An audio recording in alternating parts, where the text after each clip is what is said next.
Hello everybody, welcome back to Destiny 2, and today I will be going over my favorite Void Hunter build. This is so unbelievably strong right now, with the changes to the champion stuff, the double empowering finish and special finisher mod setup, and just how good like volatile rounds are and stuff. So this build is super good for basically everything in the game. Good for ad clear, good for DPS, good for everything. So we're going to go over this and I'll have some gameplay at the end. So getting into the subclass, I'm using Mobius Quiver.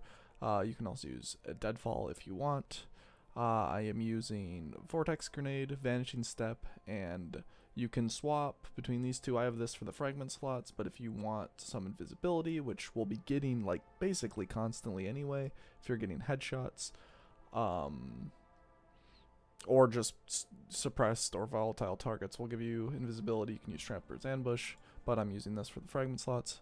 For the fragments, Starvation, so picking up a Void Breach or an Orb of Power grants Devour. We're making both of these. Finisher's Final Blows create a burst of void damage that causes nearby combatants to become volatile, and defeating volatile targets creates a Void Breach, so more Void Breaches. Finisher Final Blows grant invisibility. This is good because we're going to be doing a lot of finishers, and this is another way to go invisible. And Final Blows, while surrounded by combatants, grant super energy. This can be swapped out for really anything you want. I like this one just because you're going to be surrounded a lot of the time in most content, so it just passively obviously gives you super energy just by, playing the game basically. So that is it for the subclass. We're going to go into the mods now. For the mods, we have on the helmet, the most important one is Void Siphon, so Rapid Void Final Blows, create Orb of Power. I also have both Scouts and Finders on. I recommend always having a Finder on, but this the Scout is only really good obviously if you're with a team, so you can swap this out for really any other thing. Maybe if you have some extra slots, if you're not using this for whatever reason. Asset is pretty decent. Dynamo is okay. If Powerful Friends is also really good instead of Scout as well, so you get armor charges when you get armor charges, so that's also pretty decent. But the most important is Void Siphon. On the gauntlets here, this also doesn't matter as much. You don't even need Void Loader that much because Wave Splitter will be reloading itself whenever you pick up an Orb of Power. So I have like Firepower, so we can have even more orbs, and Bolstering Debt for increased ability energy regen with when you do damage with a grenade. On the chest piece, I have Void Reserves and some sort of resist mod. I usually change this for whatever thing is, doing the most damage to me in a given encounter. On the boots, I am using Stacks on Stacks, which feeds into the double special finder setup. You need this so you can just continuously do finishers. You could also instead, if you really don't want to do that and you're not like, I definitely recommend doing this, but you can also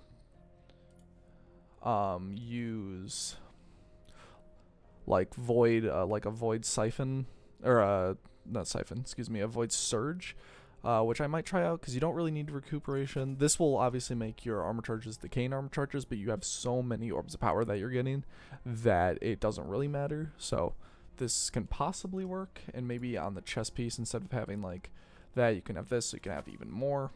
So that's always a thought.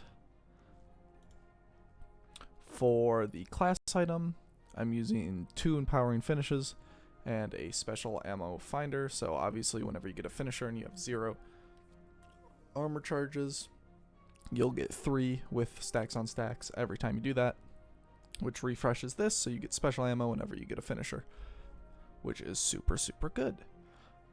And for this build right now, because of the artifact with volatile flow is the only reason I'm not running Gerfalcon's Halberg right now. Once this goes away, I'll be running that. The only reason I'm not is once again because of volatile flow. So I would swap Orpheus rig to just some legendary and then use this instead with the same mod setup for everything. Just with this instead. So yep, that's it for the armor and the mods. Really the only weapon that is required for this is Wave Splitter. This is really good because it has a laser damage, has 3 power levels. So it will go higher and higher as you hold it down. Then collecting normal power grants a period of maximum power that starts with an automatic reload. So you're just going to be automatically reloading whenever you get 2 kills with this gun, which is super, super easy, especially with volatile rounds. And sustained fire in this mode suppresses targets. So that's where you can stun all these with this build. If you're using a chill clip weapon of some sort, because this will freeze them if you keep hitting them, which shattering, which is unstop.